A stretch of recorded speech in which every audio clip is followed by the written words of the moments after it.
¿Qué es lo que te hace sentir en el cielo? ¿Qué?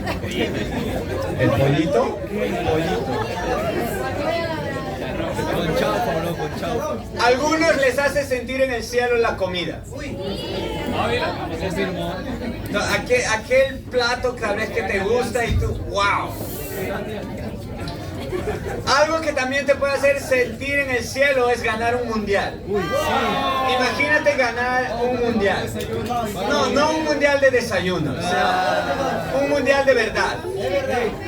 Pero en Perú fue el campeón del pan con del desayuno con pan con chicharrón. Yo creo que a nadie le gusta casi, ¿no? Pan con chicharrón. Perú fue campeón con el pan con chicharrón. Wow, está difícil animarlos con algo. ¡Vamos! ¿Cuál es la última cosa que te hizo sentir en el cielo? Para mí algo que me hace sentir en el cielo es un retiro espiritual. Cuando es un retiro espiritual, son 2 o 3 días que estás con hermanos que luchas día a día, pero en ese momento están todos en fuego, están animados. Pero yo esta semana quiero confesar que me sentí en el cielo el martes. Específicamente más o menos a la 1:30, 2 de la tarde. Porque yo de verdad estoy muy agradecido con Dios que me dio una esposa brasileña, pero que ahora se está peruanizando también. Y ella hizo una lasaña espectacular, de verdad. Fue increíble. Si quieren después pregúntenle a Luis, a Milagros y a Samuel, que va a ser el próximo niño que viene con los 3. No sé si entendieron, ¿no? Pero es un niño, es un niño.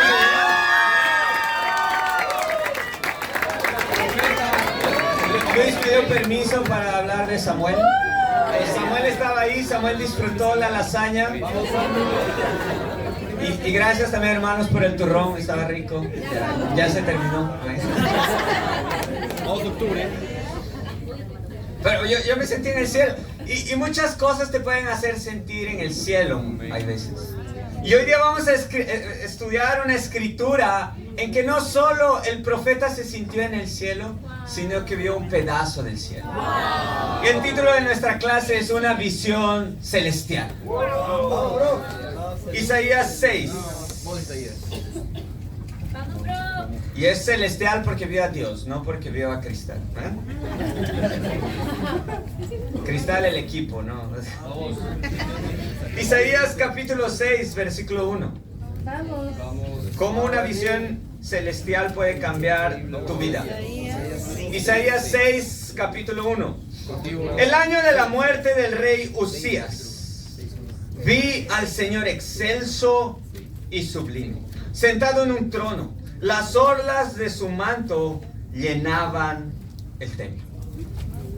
Aquí era un momento difícil para el profeta, pues había muerto el rey Uzías. La Biblia describe al rey Uzías en Segunda de Crónicas 26 y en Segunda de Reyes 15 como un buen rey, como un rey espiritual que había levantado la espiritualidad también del pueblo. Entonces, imagina perder a un líder que era espiritual. Ese era el dolor que estaba pasando en ese momento Isaías. Pero en ese momento de dolor, Dios le recuerda a Isaías que había alguien que estaba más allá de un trono humano. Que era Dios que estaba en el trono celestial. Dios que estaba lleno de orlas y con un manto que llenaba todo el templo. Predica, bro. Vamos, bro. O sea, era tan excelso, tan sublime, que ni siquiera el templo podía contener a Dios. Wow. Todo era increíble. Y fíjense lo que pasa en el versículo 2. Por encima de él habían serafines, cada uno de los cuales tenía 6 alas. Con 2 de ellos se cubrían el rostro, con 2 se cubrían los pies y con 2 volaban. Y se decían uno al otro: Santo, Santo, Santo es el Señor Todopoderoso. Toda la tierra está llena de su gloria. Al sonido de sus voces se estremecieron los umbrales de la puerta y el templo se llenó de humo. Imagínate la visión que está teniendo aquí Isaías. Dios en el trono y serafines. La traducción en hebreo de serafín es ardiente, incandescente. Y estos serafines tenían 6 alas. Con 2 se cubrían los ojos, con 2 se cubrían los pies y con 2 volaban. Y decían, santo, santo, santo. Algunos intérpretes creen que lo decían 3 veces, refiriéndose a la Santísima Trinidad, al Padre, al Hijo y al Espíritu Santo. Pero otros creen que simplemente es un símbolo de intensidad. No bastaba con decir santo una vez, sino santo, santo, santo 3 veces. Y estaban tan animados estos serafines, estaban tan ardientes, tan en fuego, que el sonido de sus voces hacía que se estremezcan los umbrales de la puerta. Imagínate si nuestras canciones hacen estremecer este edificio. Si tu voz hace que resuene este edificio, que las personas piensen que hay un temblor aquí. Pero eso solo se da cuando estás ardiente, cuando estás incandescente. Si estás... Gloria, gloria. No, eso no sube a Dios. Eso no demuestra que Dios es santo en tu vida, sino que muestra tal vez que estás triste, que estás apagado, que estás decepcionado porque tal vez querías que la arepa gane.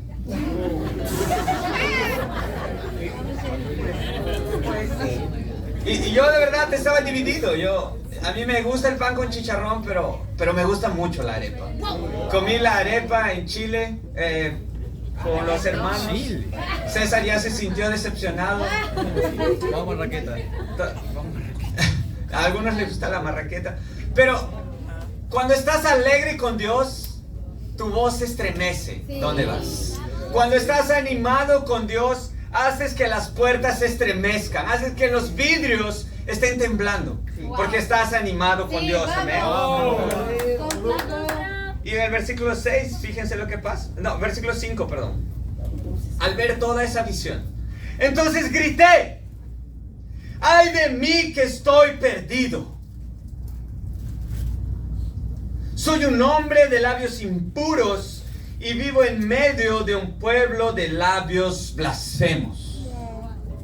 Y no obstante, mis ojos han visto al Rey, al Señor Todopoderoso. En ese momento, voló hacia mí uno de los serafines.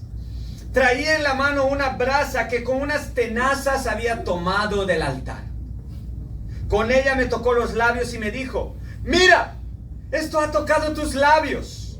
Tu maldad ha sido borrada y tu pecado perdonado.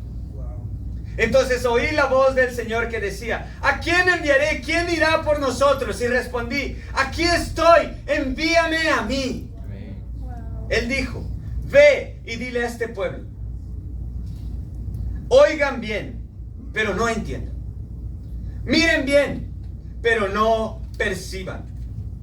Haz insensible el corazón de este pueblo. Embota sus oídos y cierra sus ojos. No sea que vean con sus ojos, oiga con sus oídos y entienda con su corazón, y se convierta y sea sanado.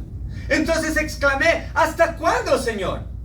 Y él respondió: hasta que las ciudades queden destruidas y sin habitante alguno, hasta que las casas queden deshabitadas y los campos asolados y en ruinas, hasta que el Señor haya enviado lejos a todo el pueblo y el país quede en total abandono.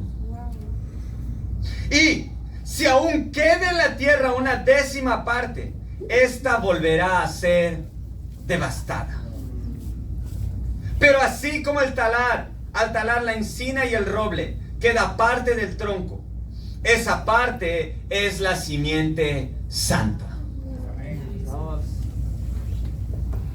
Primero, Isaías al contemplar la santidad de Dios, Isaías al contemplar esa visión celestial, se siente culpable.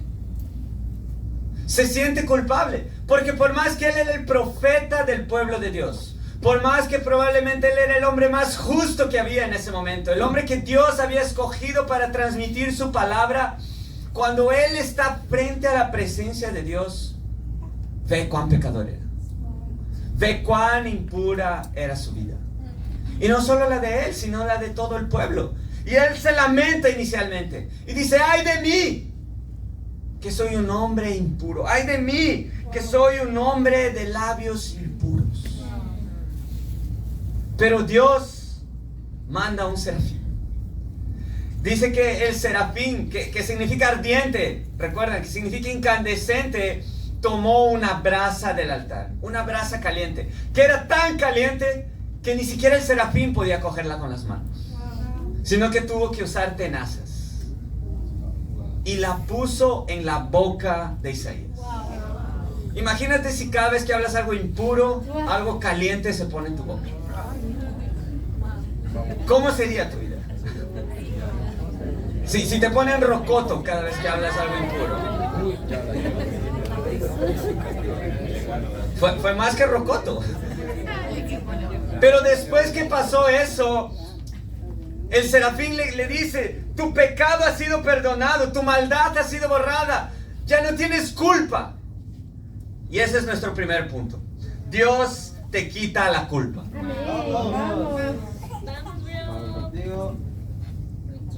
Vamos, bro. Pero ¿cómo Dios te va a quitar la culpa? Primero, debes acercarte a la presencia de Dios. Vamos. ¿Cómo te acercas a la presencia de Dios? Dice mucho de cuánto reconoces tu naturaleza pecaminosa frente a la santidad de Dios. ¿Cómo te acercas a Dios en tus tiempos con Dios? Dice mucho de cómo vas a ver tu corazón. Si te acercas a Dios de una forma sin devoción, de una forma irreverente, no vas a ver tu pecado, no vas a ver tu corazón, sino que vas a pensar, es un día más, y que tal vez hasta horas, pero no ves que Dios es santo, no ves que Dios es increíble, no ves esta visión celestial. Y cada tiempo con Dios se vuelve solamente otro tiempo más para leer y para orar. Y orar hay veces de cualquier forma. Orar en tu cama, orar echado en un sofá, orar mientras haces otra cosa. Pero cuando entiendes que Dios es santo, tú quieres ir de forma reverente. Incluso los serafines fueron devotos, fueron reverentes. Usaban dos de sus alas para cubrirse los ojos. Porque ellos entendían que aún ellos siendo serafines, aún ellos siendo ángeles, no podían contemplar toda la santidad de Dios. Y por eso debían cubrirse los ojos. Con otras dos alas se cubrían los pies. Se cubrían los pies porque no querían llegar con ninguna parte imperfecta ante Dios. No querían que nada estuviese descubierto ante Dios. Y tenían dos alas para volar. ¿Por qué? Porque su devoción era tan grande que con 4 alas estaban adorando a Dios y con otras 2 alas estaban dispuestos a hacer lo que Dios mandase. Y eso hace cuando tú estás en la presencia de Dios. Cuando estás en la presencia de Dios con devoción, con reverencia, tú estás dispuesto después a hacer cualquier cosa por Dios. Muy bueno. Pero primero debes entender eso, que tú eres un ser impuro ante Dios, que tú eres un ser imperfecto, que tú eres un humano. Y cuando reconoces tu pecado ante Dios, cuando lo confiesas, así como Isaías lo hizo, Isaías confesó su imperfección, confesó su pecado, Dios lo perdonó. Y eso es lo que Dios hace en tu vida. Dios te quita la culpa, Dios te quita el pecado, Dios limpia tu vida, Dios llena de divinidad tu humanidad. Amén. Dios hace eso por amor a ti. Vamos. Pero solo lo hace cuando entras en su presencia con devoción. Solo lo hace cuando entras en su presencia con un corazón reverente. ¿Cómo están tus tiempos con Dios? ¿Cómo es tu devoción a Dios cuando oras, cuando lees la Biblia? ¿Cómo es tu devoción cuando vienes a un servicio? Tal vez estás triste. Tal vez estás para abajo. Y no entiendes que estás escuchando la palabra de Dios. O tal vez aún estás con culpa. ¿No ha pasado ya que muchas veces, por más que pides perdón a Dios, aún te sientes culpable? Te sientes culpable porque ves, ¿será que Dios me ha perdonado? Y de nuevo vuelves a pecar en la misma cosa, una y otra vez. Y te entregas a eso por varios días. Y cuando dices, no, ahora me voy a arrepentir, te sientes sucio, te sientes impuro y te sientes indigno de tener un tiempo con Dios. Y la culpa te llena, y cada vez la culpa te llena más. Ese es el trabajo de la culpa. Y te olvidas que cuando tú confiesas tus pecados a Dios, Dios te perdona. Sí. Y si Dios te perdona, ¿quién eres tú para no perdonar? Sí. Porque la culpa es un problema de falta de perdón. Y hay personas que son difíciles de perdonar. ¿Y alguien ya te hizo algo que te costó perdonar?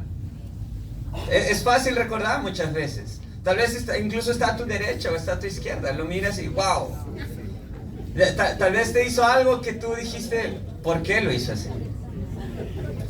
Y te costó perdonar, ¿no fue verdad? Tal vez te está costando aún perdonar a esa persona. Tal vez aquí hay personas que prefieren no estar cerca. Y te cuesta perdonar.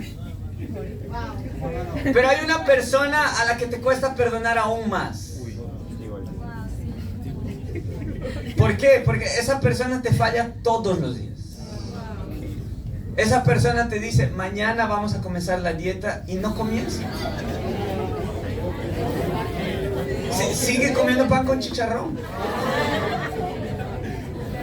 Esa persona te dice, mañana vamos a orar temprano. Y sigues durmiendo hasta tarde. Esa persona dice, mañana vamos a evangelizar. Corta, bro. Vamos. Y después durante el día, pero tengo que hacer otras cosas. Esa persona eres tú. Corta, bro. Quien más se falla, eres tú mismo. Predica, bro. Tú te fallas todos los días. Todos los días has cometido un pecado y tú dices, ¿por qué hago esto? ¿Por qué soy así? No puedo ser diferente. Y eso hace que te llenes de culpa. Y te olvidas lo que Jesús dijo. Perdona 70 veces 7.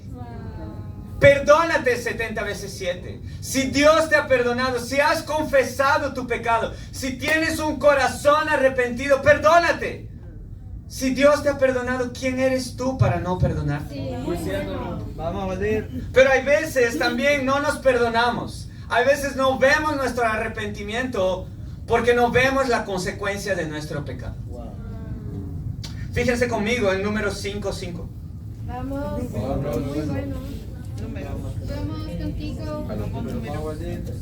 Vamos a las cuentas.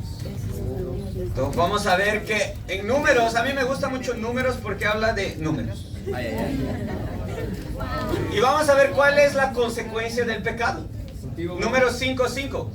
El Señor le ordenó a Moisés que le dijera a los israelitas, el hombre o la mujer que peque. Entonces, esto es para todos. No hay que el hombre es más pecador, la mujer es más pecadora. No, todos. El hombre o la mujer que peque contra su prójimo traiciona al Señor.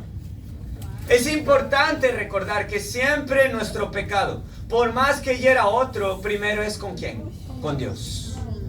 Y por eso yo no quiero ser infiel a mi esposa.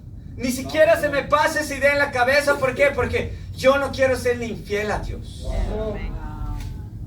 Si yo soy infiel a mi esposa, yo sería primero infiel a Dios. Y por eso yo confío en mi esposa porque yo sé que ella no quiere serle infiel a Dios. Cierto, bro. Es el hombre que peque contra su prójimo, traiciona al Señor y tendrá que responder por ello. Entonces, ¿qué pasa cuando pecas? Es necesario que respondas. A veces queremos muchos derechos. Yo tengo derecho a tal cosa, pero ¿quién exige responsabilidades? Cuando pecas, tienes una responsabilidad. ¿Cuál es la responsabilidad? ¿Qué debes pagar? Versículo 7. Deberá confesar su pecado. Entonces, primero, confiesa tu pecado. Sea abierto con tu pecado. Pero no solo eso. Y pagarle a la persona perjudicada una compensación por el daño causado. Imagínate si la persona que pecó contra ti, que te hirió, ahora te va a pagar una compensación. Algunos ya están haciendo cuentas aquí, ya estoy viendo. Pero no para ahí, mira, deberá una compensación por el daño causado y con un recargo del 20%.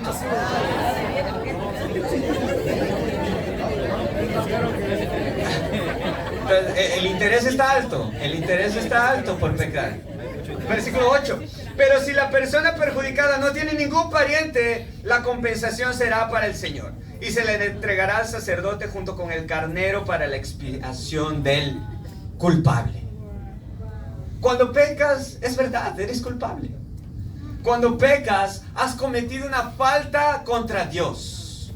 Has pecado contra Dios. Por más que hayas herido a alguien, primero has herido a Dios. ¿Y qué es lo que la Escritura en Números 5 nos enseña? El principio de la restitución. Es necesario que pagues por tu pecado. Y a veces cuando no ves la consecuencia de tu pecado, estás inerte. Bueno, ya pequé. Y es necesario que pagues. ¿Y cómo puedes pagar? No le pagues a la persona que has pecado en dinero. Si quieres, hazlo. Pero cuando pecas, haz un sacrificio que te cueste. Vamos. Haz algo que te duela en la carne. Haz algo que tú digas, wow, yo he pecado, soy culpable, pero estoy confesando mi pecado y Dios me está perdonando. Y por eso yo quiero sacrificar aún más. Yo quiero restituirle a Dios aún más, sabiendo que nunca vas a pagar el perdón de Dios. Muy bueno. ¿Qué puedes hacer en forma de restitución? Puedes hacer un ayuno para Dios. ¿Eso no duele? ¿No duele estar un día sin comer? Pero hay veces solo queremos, ya confesé mi pecado, no me pidas nada más. Pero eso debe partir de tu corazón. No es que alguien te debe desafiar cuando tú pecas. ¿Qué te parece hacer esto? No, eso debe partir de un corazón agradecido con Dios. Si Dios me ha perdonado, ¿qué más puedo hacer por Dios? Puedes poner desafíos espirituales en tu vida. Sí. Vamos, retos. Voy a evangelizar más de lo que lo hago. Voy a orar más de lo que normalmente oro. Voy a dormir menos para poder orar más. Vamos. ¿Qué más puedes hacer? Si has pecado contra alguien, no simplemente pidas perdón. Tal vez puedes hacer algo por esa persona. Sí. Tal vez la puedes invitar a comer. Un pancito. Un pancito. Amén. Ya saben cuál es el costo de los hermanos aquí. Un pancito. Entonces, si pecan contra ellos es un pancito. Pero haz algo que te duela en la carne, porque eso va a marcar tu vida. Eso va a hacer que entiendas de una vez por todas que el pecado tiene consecuencias. Es necesario pagar por ello. Sí. Y no solo pagar por ello, sino que dar aún más. Amén. ¿Cómo ha sido tu corazón con el pecado? ¿Cuánto confiesas tu pecado? ¿Cuánto restituyes a Dios por el perdón que Él te da? Y no es una restitución económica. No es una restitución para decir yo he dado esto, sino es una restitución para que veas en tu corazón que el pecado tiene consecuencias. Cuando haces eso, tú te libras de la culpa. Cuando haces eso, tú entiendes, Dios es misericordioso. por más que dé esto de restitución, yo no merezco el perdón de Dios y nunca voy a merecer nada. Lo único que merezco es el infierno. Pero Dios es bondadoso. Dios es un Dios que nos da amor y misericordia y me ha perdonado mis pecados. Si Dios te ha perdonado, perdónate a ti mismo. Amén. Vamos. Y el segundo punto. Quien no es culpable está listo para ir. Vamos, bro. Después que a Isaías le quitaron la culpa, a Isaías lo perdonaron, a Isaías le dieron la oportunidad no solo de contemplar al propio Dios, sino de anunciar su mensaje. La respuesta de Isaías fue: estoy aquí, envíame. Sí. Soy yo el que debe ir. Y eso hace a alguien que realmente se ha convertido. Eso hace a alguien que realmente ve el perdón de Dios. Que ve que Dios es un Dios misericordioso, que me ha librado de culpa y estoy dispuesto a ir a donde sea que quiera. Porque Dios simplemente dijo: ¿quién irá por nosotros? Él no dijo hacer qué. Él no dijo hacer cómo. Él simplemente dijo: ¿quién irá por nosotros?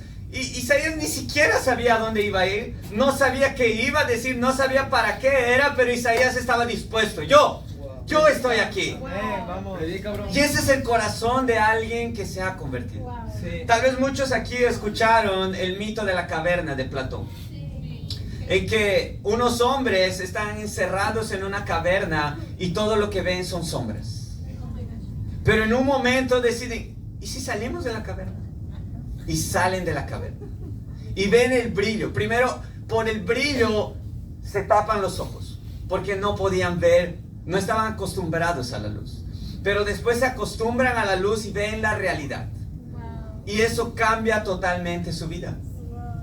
Pero a veces solo escuchamos esa parte del mito. Y hay una segunda parte. ¿Cuál es la segunda parte? Que ellos deberían regresar y ayudar a los que estaban dentro de la caverna, educarlos y enseñarles que había una realidad, que esas sombras no eran la realidad. Y eso es lo que hace un discípulo verdaderamente convertido. No está satisfecho con su conversión, sino que quiere regresar y ayudar a los otros que están perdidos. Ven, bro, predica. Porque una conversión solo tuya, una conversión solo de ti, que tú recibas tu perdón de los pecados y que no te importe el resto, la verdad es una conversión egoísta. Y eso es lo que el mundo enseña. Preocúpate en ti mismo. No mires a los otros. No te importes con lo que está pasando con los otros. Pero cuando alguien realmente entiende el perdón de Dios, cuando alguien está librado de esa culpa, regresa a esa caverna. Ve cómo el mundo está perdido y está dispuesto a ir sin importar qué. Está dispuesto a ir, ¿por qué? Porque Dios lo libertó de su culpa. Y es interesante que cómo fue limpiado Isaías de su culpa. Con una brasa ardiente. La brasa del altar. No era la brasa del trono. El trono es diferente del altar. El trono es de Dios. Y el altar son los sacrificios a Dios. Los sacrificios de los que pecaron. Los sacrificios de nuestra vida espiritual. Entonces Dios mandó un ser en llamas para poner más llamas en Isaías. Entonces también no es una cuestión de yo quiero ir, pero de cualquier forma. Hay que estar en llamas. Hay que estar animado. Hay que estar en fuego para ir y predicar la palabra de Dios. Vamos. Digo. Pero solo vas a estar en fuego si estás bien con Dios. Yo veo muchos aquí que parece que están derrotados.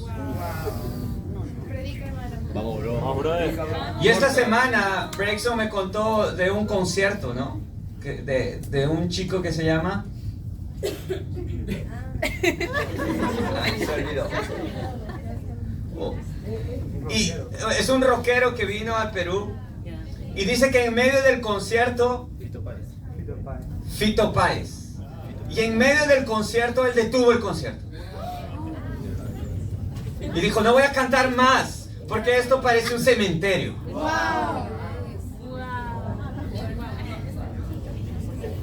Y siendo honestos, hermanos, esa muchas veces es la reputación que tienen los peruanos. Parece un cementerio. Vamos a sacarnos foto.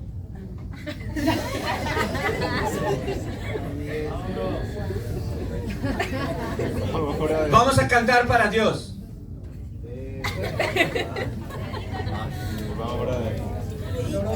Pero esos no son los peruanos en el reino de Dios. Amén. Los peruanos en el reino de Dios están en llamas. Los peruanos en el reino de Dios están animados. Están en brasas. ¿Por qué? Porque Dios nos ha perdonado. Si sigues para abajo, si sigues derrotado, es porque aún tienes culpa. Pero si entiendes que la presencia de Dios te limpia, te ha quitado esa culpa, estás animado.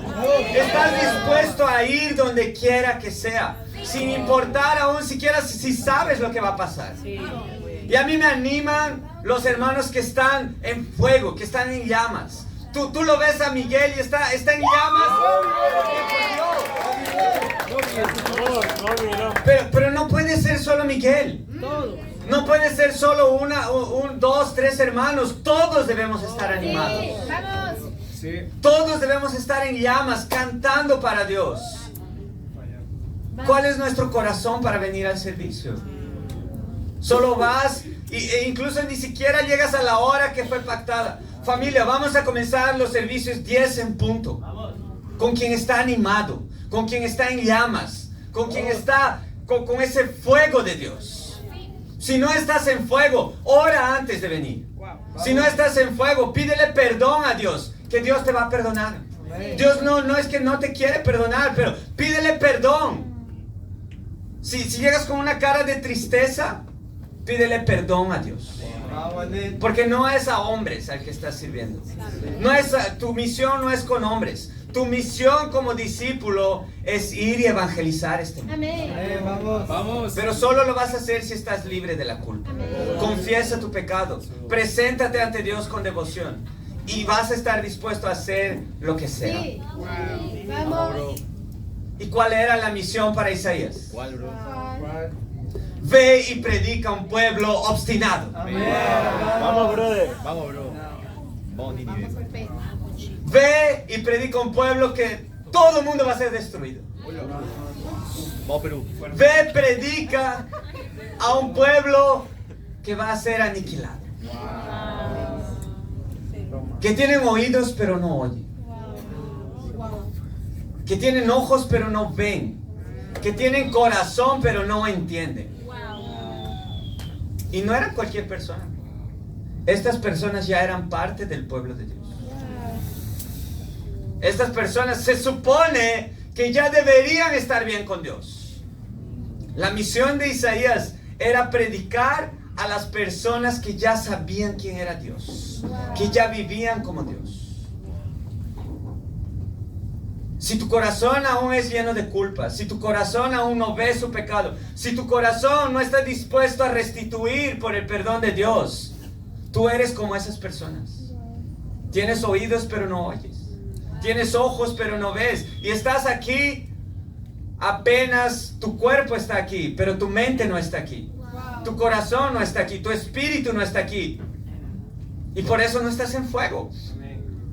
Pero cuando tú entiendes que tienes una misión y estás dispuesto a cumplirla sin importar qué, tú vas y predicas sin importar lo que pase. Y ese es nuestro tercer punto. Predica sin importar lo que pase.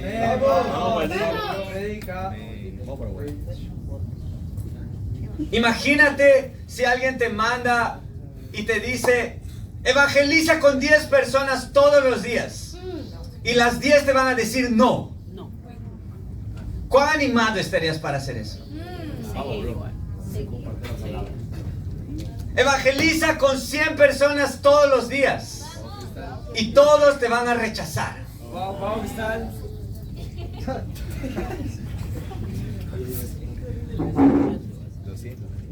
Y no se trata sobre el resultado. Sí. Se trata sobre la misión. Wow. Cuando estás con un corazón dispuesto, no estás enfocado en el resultado. No estás enfocado en quién te lo dijo. Ah, pero me lo dijo él, me lo dijo ella. Estás enfocado en qué más puedo hacer por Dios. Sí. Vamos, mujeres. Sí. Isaías fue confiando que Dios tenía un plan. Amén. Confiando, Dios, pero ¿hasta cuándo voy a hacer eso? Hasta que todo se destruya. Amén, Dios. Tal vez en ese momento Isaías, o sea, nadie, todos se van a destruir. Y Isaías podría, pero, ¿y si hacemos otra cosa? Pero Isaías fue.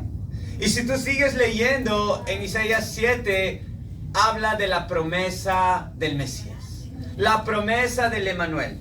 Y al último, en Isaías 6, versículo 13, dice, la parte que quede será la simiente santa. Lo que Dios estaba haciendo era purificar. Lo que Dios estaba haciendo, Dios tenía un plan. No era simplemente salvar ese país, salvar esa nación, sino salvar el mundo entero. Pero para salvar el mundo entero necesitaba una simiente santa. Una simiente santa de la cual vendría el Salvador, de la cual vendría el Mesías, que era Jesús. Isaías confió en el plan de Dios.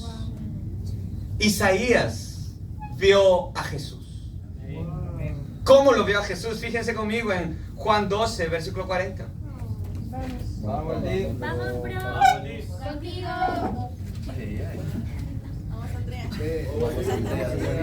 Vamos, Andy.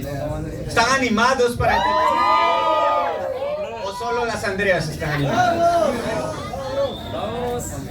Todo. Vamos. Vamos, bro.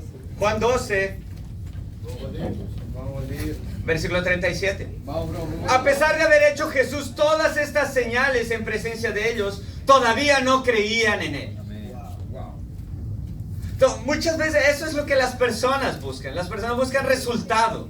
Las personas solo buscan seguir las señales.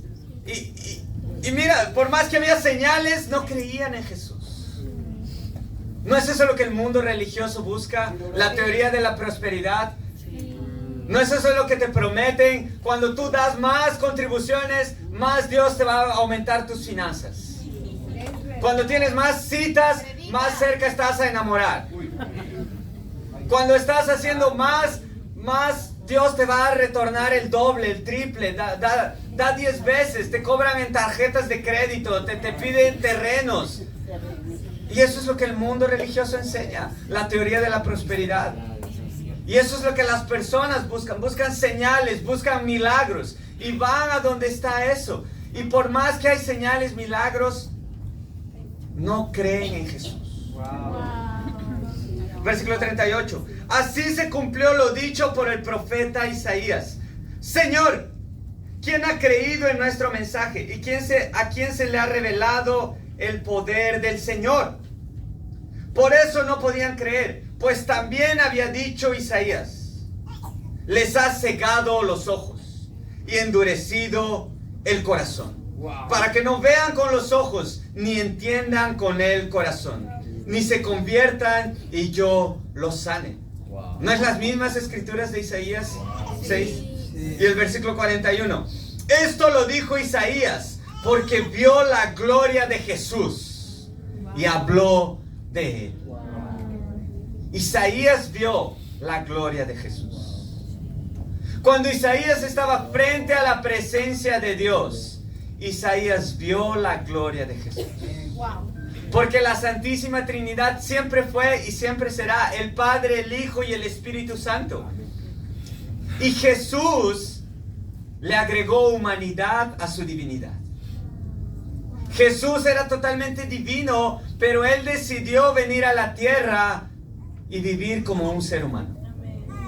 Y la oportunidad que nos da Jesús a nosotros como discípulos es que en una vida humana podamos tener también una vida divina. Agregarle divinidad a nuestra humanidad. Y eso es lo que el mundo no quiere. El mundo quiere hacerte pensar que la humanidad y la divinidad son totalmente opuestos. Pero Dios nos creó a imagen y semejanza de Él.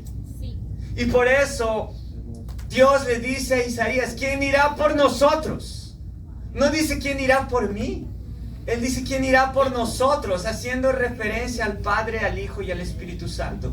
Entonces, cuando tú entiendes la presencia de Dios, cuando tú te libras de esa culpa, cuando tú te perdonas a ti mismo y entiendes que Dios es un Dios misericordioso, ves la presencia de Jesús.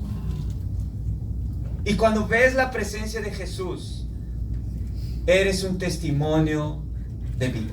Vamos. Entiendes que Jesús siempre tuvo un plan para salvar a la humanidad. Entiendes que Jesús tiene el plan para salvar a cada uno de nosotros. Sí. Y por eso estás dispuesto a ir sin importar qué pase.